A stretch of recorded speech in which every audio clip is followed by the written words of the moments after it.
Salut à tous, mon nom est Steve du Temple du Meeple et bienvenue à la présentation de deux jeux cette semaine. Nous parlerons du jeu Merv, la route de la soie, et du jeu Cubitos. Du côté de Merv, c'est un jeu avec une rondelle d'action, et Cubitos, c'est un jeu de push your luck avec les dés. De quoi ça a l'air? On va voir ça immédiatement. On commence immédiatement avec Cubitos.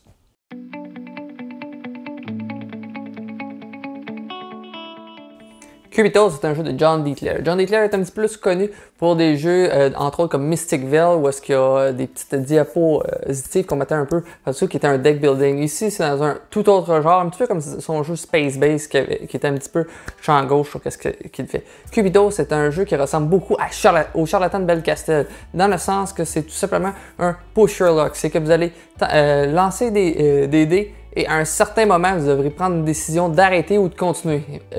Quitte à, si vous continuez, que vous perdez tout. C'est tout simple. Le jeu est une course. Vous avez commencé à un point de départ, vous devez arriver le premier à la fin.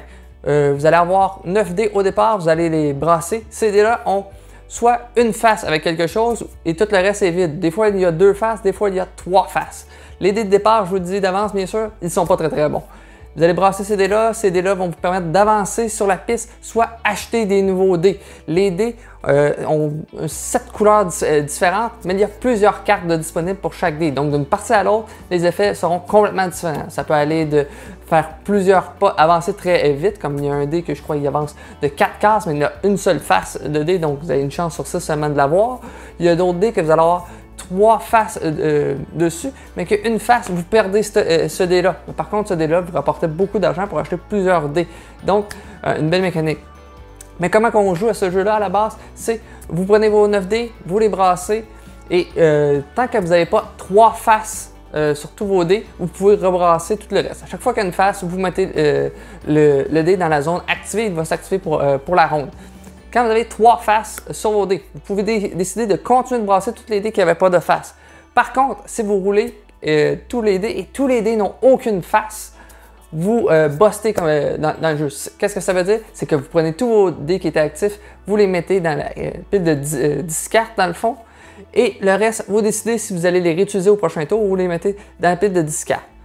Donc, vous perdez votre tour, vous ne pouvez pas avancer sur la track. Par contre, il y a une petite track avec vos fans qui vont vous encourager à continuer d'avancer. C'est plus que vous avancez sur cette track-là, dans le fond, plus souvent que vous bustez, on vous essaie de vous donner davantage. La plupart du temps, c'est soit de l'argent que vous allez recevoir, mais surtout des dés que vous allez lancer en plus à chaque tour. Donc, vous pouvez commencer à 9, et vous allez passer à 10, 11, voire 12 dés que vous allez pouvoir lancer.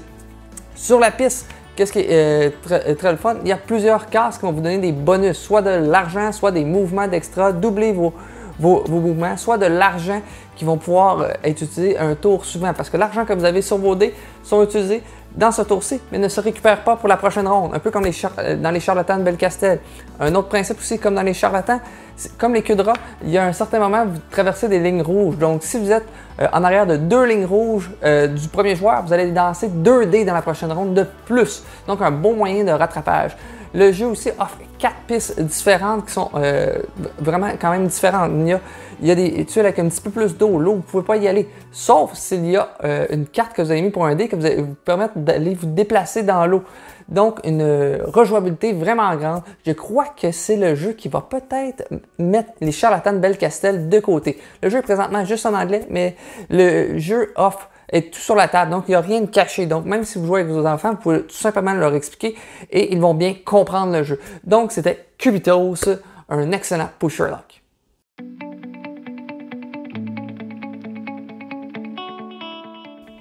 Dans Merv, au cœur de la route de la soie, vous incarnez des personnages que vous allez tenter de reconstruire la ville de Merv, la ville dans les années 1200 environ, que je crois, était la plus populeuse à travers le monde. Mais tout simplement, c'est un jeu de rondelles d'action. Dans le fond, vous allez vous déplacer sur une rondelle et d'échange de cubes pour avancer sur des tracks. Un pur euro, comme je les aime beaucoup. En plus, il est superbement illustré par l'artiste Ian O'Toole. Ça flash sur une table, je vous le dis.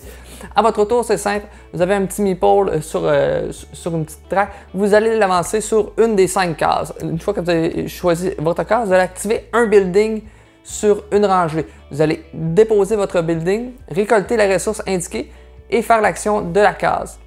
Si vous avez, au fur et à mesure que la partie avance, vous avez plusieurs buildings de votre couleur dans la même rangée, vous allez récolter des ressources de chaque building de votre couleur.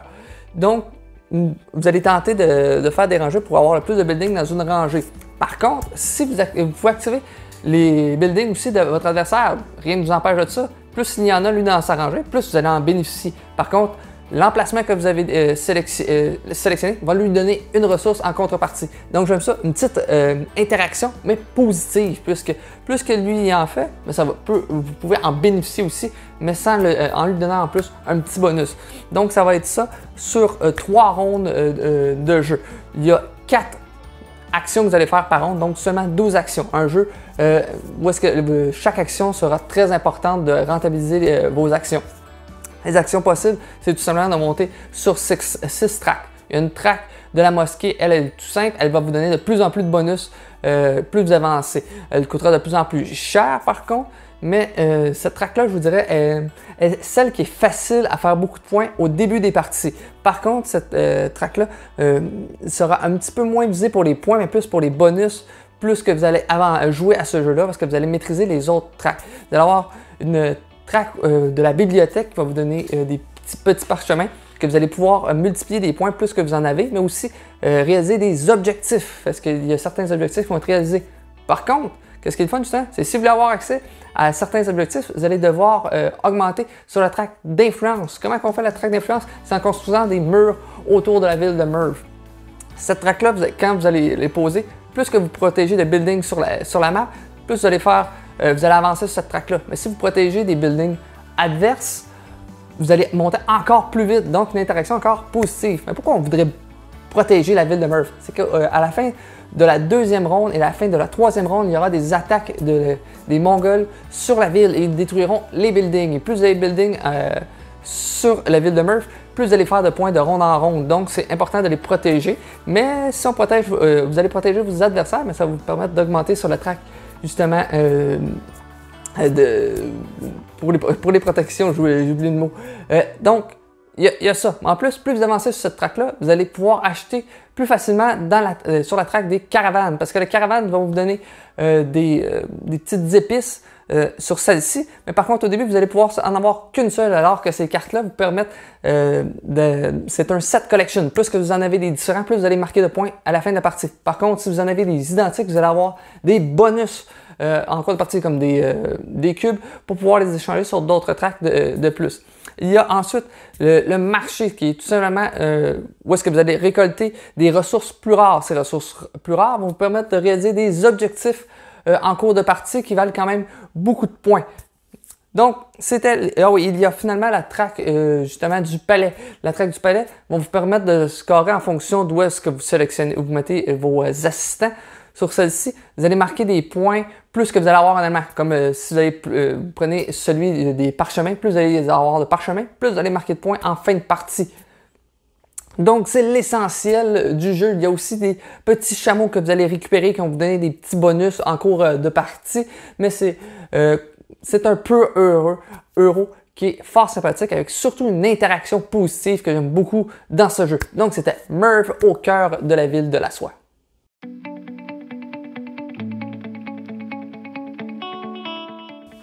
Donc voilà, c'était la présentation du jeu Cubitos et Merv. J'ai dit la ville de la soie, mais en fait c'est la route de la soie.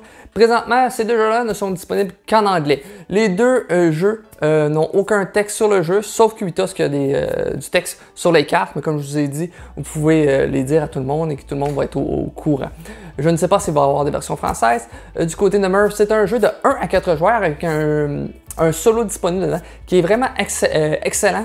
Par contre, une petite aide-mémoire aurait été appréciée parce que vous allez passer votre temps à regarder comment fonctionne l'automa. C'est très difficile. À 2 joueurs, on penserait que c'est peut-être un petit peu moins intéressant, mais il y a un petit personnage que le premier joueur va placer à un certain endroit et donc va rajouter des buildings d'un autre adversaire. Donc à 2 joueurs, Merv est excellent aussi. Cubitos, lui, c'est un 2 à 4 joueurs, donc pas de solo disponible, mais c'est un peu comme les charlatans de Belcastel, c'est excellent pour toute la famille. Donc c'était tout pour cette semaine, on se revoit dans une prochaine vidéo. Ciao!